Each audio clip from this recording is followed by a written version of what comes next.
The new year began with a horrifying bang in Las Vegas. A Tesla Cybertruck exploded outside the Trump International Hotel, sending shockwaves through the city and beyond. This wasn't just a car accident. The force of the blast indicated something far more sinister. The explosion, occurring just after 8:40 a.m. on January 1, 2025, instantly transformed a day of celebration into a scene of chaos and carnage. The immediate aftermath was a scene of confusion and panic. Debris littered the street, and smoke billowed from the wreckage of the once futuristic Cybertruck. Bystanders, many still nursing their hangovers from New Year's Eve celebrations, looked on in disbelief as first responders rushed to the scene. The world watched in horror as images of the devastation flashed across television screens and social media feeds. The explosion, a stark reminder of the fragility of peace and security, raised immediate questions about the perpetrators and their motives.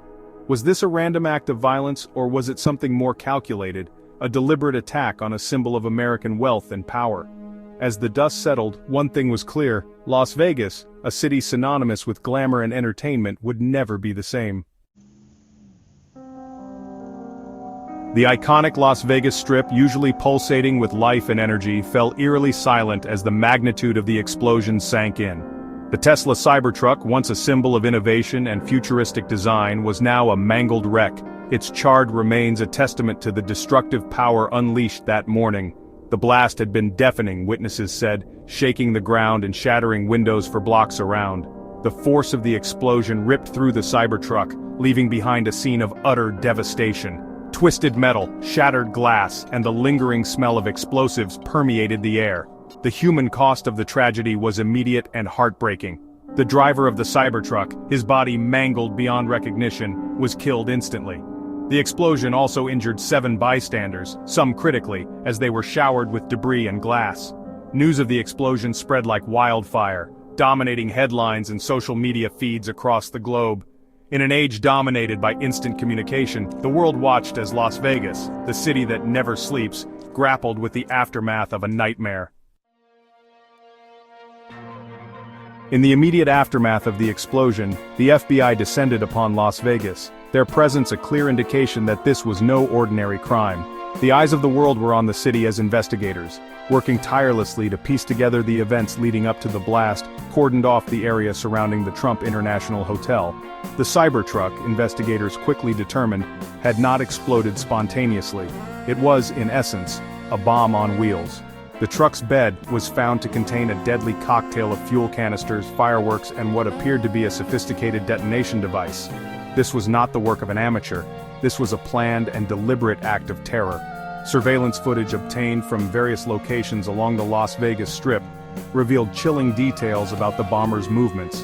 The Cybertruck, rented in Colorado just the day before, was seen driving erratically in the hours leading up to the attack. The driver, his face obscured by a baseball cap and sunglasses, seemed to be casing the area around the Trump Hotel, searching for the perfect moment to strike. The investigation, still in its early stages, has raised more questions than answers. Who was this individual who brought terror to the heart of Las Vegas? What was their motive? And most importantly, were there other conspirators, other individuals lurking in the shadows, waiting to unleash their own brand of terror? As the investigation into the Las Vegas bombing unfolded, officials from all levels of government were quick to respond, offering condolences and vowing justice. President Biden condemned the attack as terrorism and pledged federal resources to the investigation. Nevada Governor Joe Lombardo, visibly shaken, promised accountability and resilience. Standing with law enforcement, Lombardo vowed Las Vegas would emerge stronger. Eric Trump expressed deep sorrow and emphasized security at Trump properties. He assured cooperation with authorities. Elon Musk, distraught, offered condolences and pledged to aid the investigation.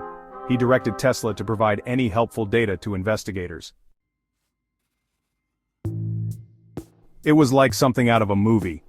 While investigators worked tirelessly to uncover the truth behind the Las Vegas bombing, the survivors and witnesses struggled to process the trauma of what they had experienced.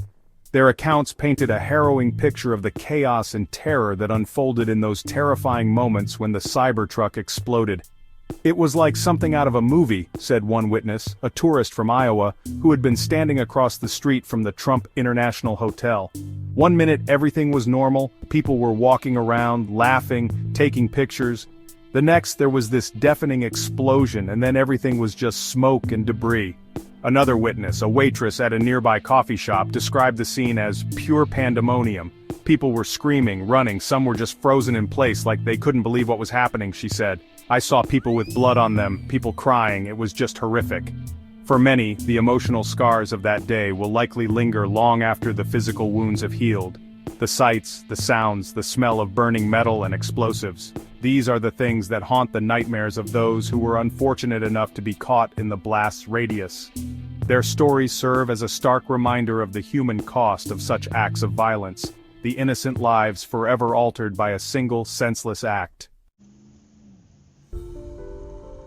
In the wake of the bombing, a palpable sense of unease settled over Las Vegas.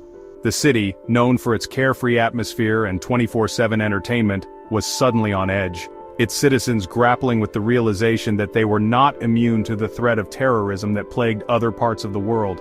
The iconic Las Vegas Strip, once a symbol of excess and indulgence, was now under a heavy police presence. Armed guards patrolled the sidewalks, bomb-sniffing dogs weaved through the crowds, and security checkpoints sprouted up at the entrances to casinos and hotels. The party atmosphere that Las Vegas was famous for had evaporated, replaced by a tense vigilance. Tourists, once drawn to the city by its promise of escapism and entertainment, began to have second thoughts. Hotel bookings were canceled, flights were rerouted, and the once bustling casinos and showrooms stood half-empty. The economic impact of the bombing was felt immediately, a stark reminder that even in the most glittering of cities, security concerns could trump the allure of entertainment. The bombing had shaken Las Vegas to its core, forcing its residents and visitors to confront the reality that nowhere was truly safe from the threat of terrorism. The bombing of the Trump International Hotel in Las Vegas came just weeks after another attack in New Orleans, where a truck carrying explosives detonated in the French Quarter, killing 15 and injuring dozens. Both attacks involved large vehicles with explosives targeting high-profile locations. The timing and methodology raised concerns about a coordinated effort. Were these isolated incidents or part of a larger plot? The FBI launched a massive investigation following every lead. They uncovered evidence suggesting a new terrorist organization, the American Retribution Front. The group had been radicalizing individuals online, exploiting social and political divisions. As Las Vegas began the long and painful process of healing, the search for answers continued. The investigation into the bombing was far from over, and the specter of the American Retribution Front loomed large, a chilling reminder that the threat of terrorism was far from over. The attack on the Trump International Hotel had exposed a dark underbelly of American society, a breeding ground for extremism and violence that had been festering for far too long. It was a stark reminder that the fight against terrorism was not just a battle fought on foreign soil, but a constant struggle against the forces of hate and division that existed within the very fabric of the nation. In the end, the bombing of the Trump International Hotel served as a call to action, a reminder that vigilance, unity, and a commitment to understanding were the most potent weapons in the fight against terror. It was a reminder that the price of freedom was eternal vigilance, and that the fight for a safer, more peaceful world was a responsibility shared by all.